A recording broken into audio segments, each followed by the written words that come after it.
at Easter dinner. My mother raised her glass like she was royalty. Give me back the money I wasted raising you. The table chuckled. Except me. I pulled out my phone, transferred her $1 with a single click. Now give me back the 10 years I spent paying your bills. Silence. Then my sister leaned back with a smirk. Don't bring your family again. They're low class.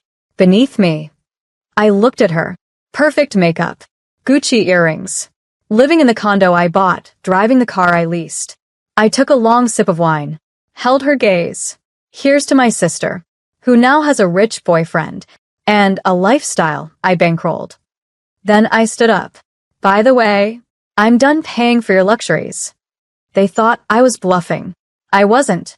That night I went home, logged into every joint account, and one by one, froze the cards, revoked their access, canceled the auto payments, blocked every number.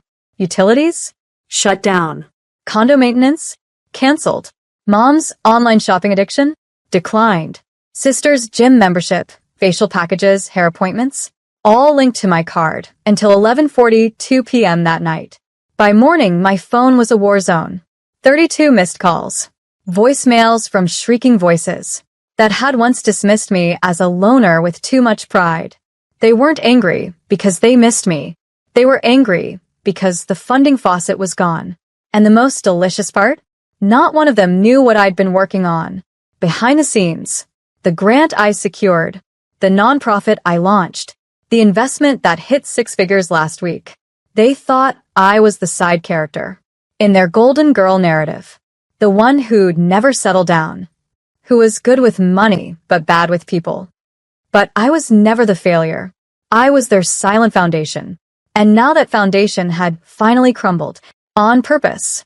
Let's just say, Easter was the last meal they ever ate on my dime. By Monday, chaos erupted. Mom's cable stopped working mid-morning talk show. She called the provider, only to be told the autopay failed. Sister showed up at her favorite spa. Platinum membership? Declined. She tried to swipe again, harder this time, like pressure would force approval. Didn't work. The receptionist smiled politely. Maybe try another card? She stormed out. I was at the bank when the first joint account flagged. The manager looked at me and said, "You've been supporting 3 additional cardholders for over 9 years. That's rare." I smiled.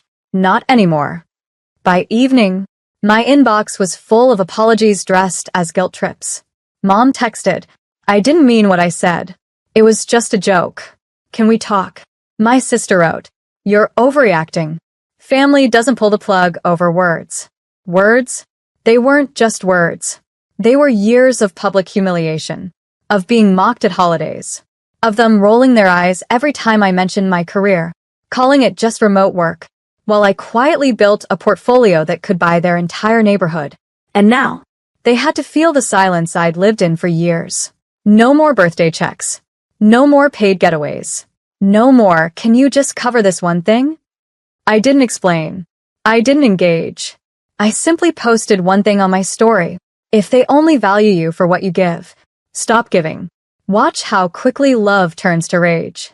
The likes rolled in, even from a few extended cousins, who had seen it all over the years and stayed quiet. I started getting invitations, not from family, but from people who saw my value without a receipt attached. I was free, and they were scrambling. My sister's boyfriend? He moved out 2 days later, when he realized she couldn't afford the condo alone. Mom had to sell her emergency luxury watch to pay the electric bill. They thought cutting me off emotionally would break me. But removing my wallet? That broke them. And I didn't do it out of vengeance. I did it because I finally realized you can't heal in the house that keeps wounding you, especially when you're the one paying its mortgage. By the weekend, my aunt messaged me. Not the favorite aunt. The one who always sat silent at family dinners, eyes down while they mocked me, but never stopped them. "Your mom's been crying every day. She says she's ready to apologize." I didn't answer, because ready didn't mean changed. It meant desperate. I know the difference now. Monday morning, a soft knock on my office door, a delivery. Inside, a handwritten note on cheap stationery, with perfume smudged corners. "We didn't realize how much we leaned on you. We just thought you were strong enough to handle it. Not. We're sorry. Just. We thought you could take it. As if my silence meant I was built for disrespect. As if my kindness was some bottomless credit line. They never saw the toll. The nights I skipped things for myself. To pay for their whims. The times I said no to therapy. Because I had to cover someone's emergency. Which always turned out to be a vacation. Or a new phone. Or concert tickets. But now? The pipeline had run dry. And their comfort was cracking. That same day, I got a call from my sister's ex. The rich boyfriend. Hey, I don't mean to be weird. But you got out of that mess fast. She told me you were just a lonely guy with money. But after what I've seen, you were the only one holding them up. I let him talk. I didn't need to add anything. The truth was taking care of itself now. Meanwhile, they were trying to crowdsource sympathy. On Facebook, Mom posted a photo of us from 10 years ago. Caption: No family is perfect, but love forgives all. The comments were a war zone. Cousins called her out. Old friends shared screenshots from that Easter dinner. One even commented, "Didn't he pay your bills for a decade while you insulted him?" They started deleting comments fast, but not fast enough. I sat back, sipped my tea, and smiled, because the one thing they never saw coming was that I didn't need revenge. I just needed to stop playing my part in their pretty little lie. And once I did, it all fell apart on its own. I heard nothing for days. Not a text. Not a passive-aggressive post. Not even a new guilt trap disguised as an apology. Silence. And it was glorious. Then, Thursday morning, my doorbell rang. There she was. My mother, standing on the porch in a stiff coat, clutching a sad little bag of pastries. Like they could make 10 years of financial abuse taste sweet. I thought maybe we could talk? I didn't move. Didn't invite her in. Just leaned against the doorframe. About what? I asked. She blinked, clearly not used to resistance. About this. I know things were said, but we're family. Family. That word again. Thrown around like a shield when they're cornered.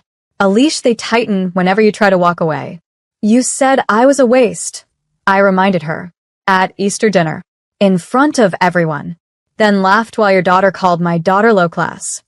She looked down. It was a joke. That word. That pathetic, gaslighting word. No, I said calmly. It was a mirror.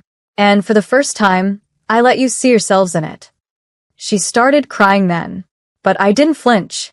I wasn't heartless. I was just done. She handed me a folded note. Inside, a check for $1,000. It's what you sent me that night, she said. I want to give it back. I don't want your money. I want my son. I smiled. For once, not bitter. Not wounded. Just clear. You never wanted me, Mom. You wanted the version of me that paid your way, stayed quiet when you mocked me, and funded the life you used to pretend was your own. That version's gone. She looked up. Real tears now. But I handed the check back. Give it to a charity. Maybe a shelter. Someone who'll appreciate it. Then I shut the door. Not in anger, but with peace. Because walking away wasn't about punishing her anymore. It was about protecting me. And as I stood there, in my quiet, peaceful home, self-paid, self-built, self-kept, I realized something. Sometimes the loudest revenge is the silence that follows your absence. Sunday afternoon. I was working in the backyard. Nothing fancy, just peace and soil and silence. When I saw them, 3 cars pulling up. My mother, my sister, 2 aunts. One even brought a casserole. Like forgiveness could be baked. They didn't text, didn't call, just showed up like the past hadn't exploded 4 parts ago. I didn't open the gate, didn't move from the steps. They stood outside like lost tourists, in a town they used to own. My sister called out first. We just want to talk. We didn't mean for things to go so far. Far? I nearly laughed. They pushed me off emotional cliffs for years. Called it love. Called it toughness. But when I finally stopped falling, they panicked. My mother held the casserole like it was a peace treaty. It's your favorite. Mushroom chicken. I hadn't eaten meat in 3 years. They never noticed. We're trying, she added. Can't you see that? Yes. I could. I could see the cracks in their confidence. The fear in their eyes now that their ATM had grown a spine.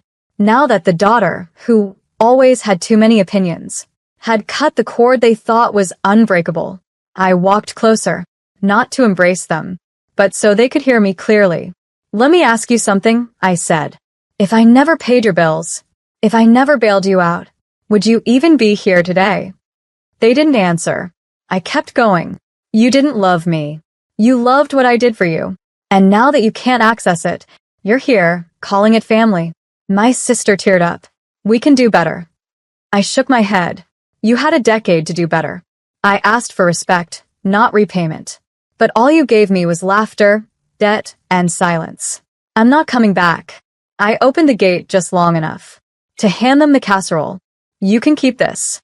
Consider it the last thing I'll ever accept from you. Then I turned, walked back into my home, into peace, into a future that didn't need their permission. They stood there for another minute, clutching food they'd never let feed me before. Then they left, and I didn't look back, because the girl who once begged for love was finally loving herself louder. The invitation arrived in a crisp, white envelope from my cousin Amanda, the only one who never mocked me. She was getting married. You're not just invited, she wrote. I want you to speak. I almost said no, not because I didn't love her, but because I knew who else would be there. Mom, sister. Every backstabber in pearls and fake smiles. But Amanda had always been kind. So I went. I wore a navy suit. Sharp. Quietly expensive. The kind you only buy when you no longer need to prove anything. The moment I walked in, heads turned. Conversations paused. I could feel them whispering. And I loved it. My sister looked me up and down. Eyes flicked to my shoes. My watch. My posture. Like she couldn't quite recognize me anymore. My mother? She gave a small, stiff smile. I gave none back. Then came the speech. I stood at the mic. Heart steady, voice clear. Amanda once told me, family isn't blood. It's who shows up without conditions.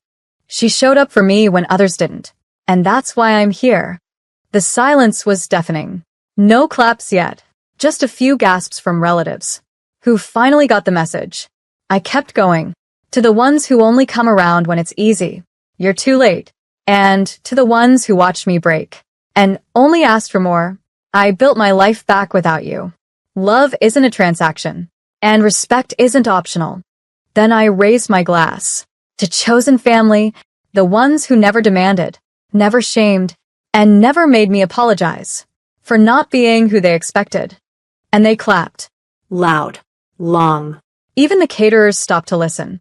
Afterward, a few relatives came to say sorry. I nodded, forgave, but never forgot. Because closure doesn't mean return. It means release. As I left, Amanda hugged me tight. You were perfect, she whispered. They needed to hear that. I smiled. So did I.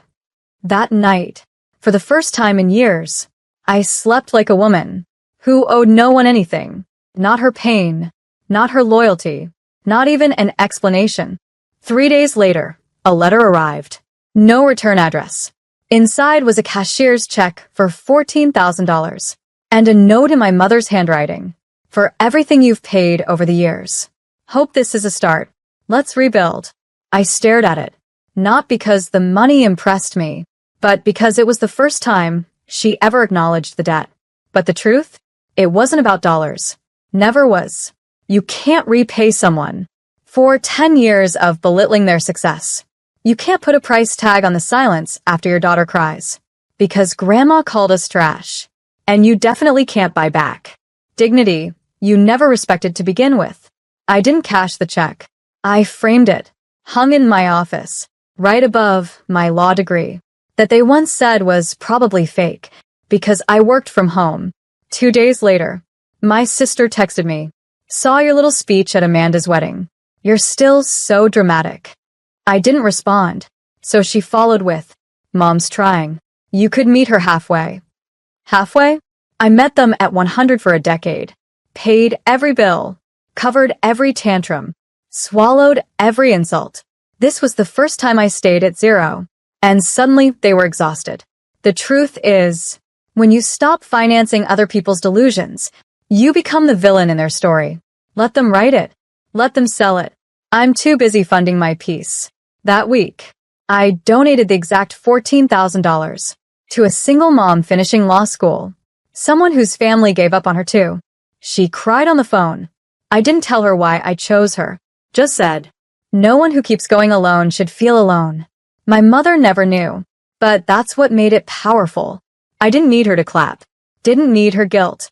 I already had what they'd never give me. Self-worth that isn't up for negotiation. The final attempt came on my birthday. A large bouquet. Orchids, my favorite. A card attached in tight, slanted cursive. We miss you. Maybe it's not too late to start over. Love, Mom. No demands. No sarcasm. Just a whisper of what could have been. If they'd chosen love instead of leverage. All those years ago. But I didn't cry. Not anymore. I stood in my kitchen, watching those flowers sit silently on my table. Beautiful. And too late. That night, I went out with real friends. The kind who never made me feel like I had to buy their love in installments. One of them raised a glass and said, "You walked away with nothing but your backbone. And look what you built with it." I smiled, because they saw me. Not for what I gave. Not for what I fixed. But for who I'd become. When I stopped needing their permission, I never replied to my mom's card. Never called. Never walked through that door again. Not out of hate, but because healing sometimes looks like knowing when not to return to the fire. Just because the flames look smaller. I still keep the card, though, tucked inside my journal. Not as a keepsake, but as a reminder. This is what people send when they finally realize. You were the glue the whole time. But glue isn't meant to be invisible. And I'll never be invisible again. They had their chance. I gave them a decade. 1,000,000 second chances. And 10,000 silent forgives. Now, I give that same energy. To me. To the girl who made her own name.